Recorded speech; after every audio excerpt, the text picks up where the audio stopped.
Gordon was cross. Why should Henry have a new shape, he grumbled.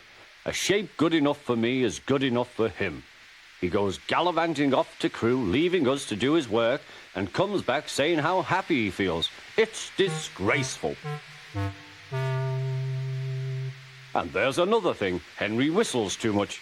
No respectable engine ever whistles loudly at stations. It isn't wrong, but we just don't do it. Poor Henry didn't feel happy anymore. Never mind, whispered Percy. I'm glad you're home again. I like your whistling. Goodbye, Henry, called Gordon. We're glad to have you with us again, but remember what I said. Later, Henry stopped at Edward's station. Hello, Henry, said Edward. You look splendid. I was pleased to hear your happy whistle yesterday. Thank you, Edward, smiled Henry. Shh, shh. Can you hear something? It sounds like Gordon, said Edward, and it ought to be Gordon. But Gordon never whistles like that. It was Gordon. He came rushing down the hill at a tremendous rate. He didn't look at Henry, and he didn't look at Edward. He screamed straight through the station and disappeared. Well, said Edward. It isn't wrong, chuckled Henry, but we just don't do it. And he told Edward what Gordon had said.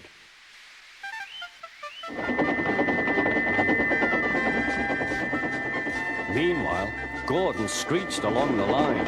The noise was awful.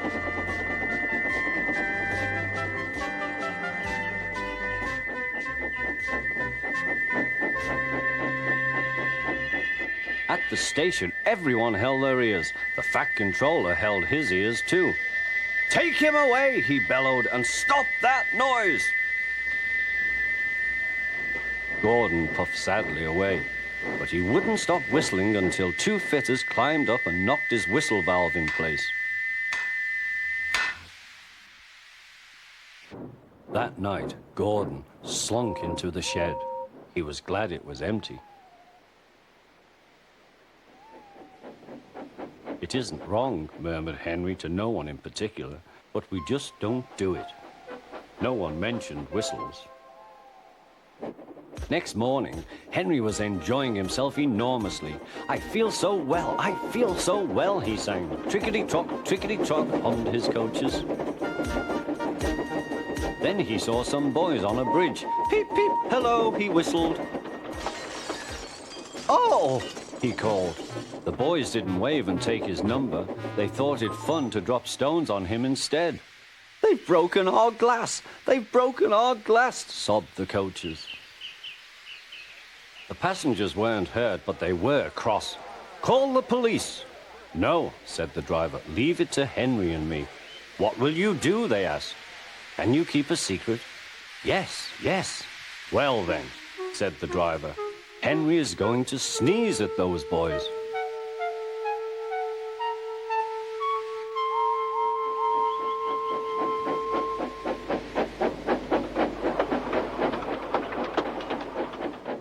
Lots of people were waiting at the station just before the bridge. They wanted to see what would happen. Henry has plenty of ashes, said the driver. Please keep all windows shut till we have passed the bridge. Henry is as excited as we are, aren't you, old fellow? Henry was feeling stuffed up. Soon they could see the boys, and they all had stones. Are you ready, Henry, said his driver. Sneeze hard when I tell you.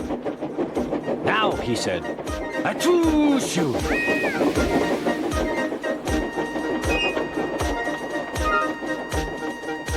Well done, Henry, laughed his driver. Henry went home very pleased with himself. He had taught Gordon and silly boys a lesson with a whistle and a sneeze.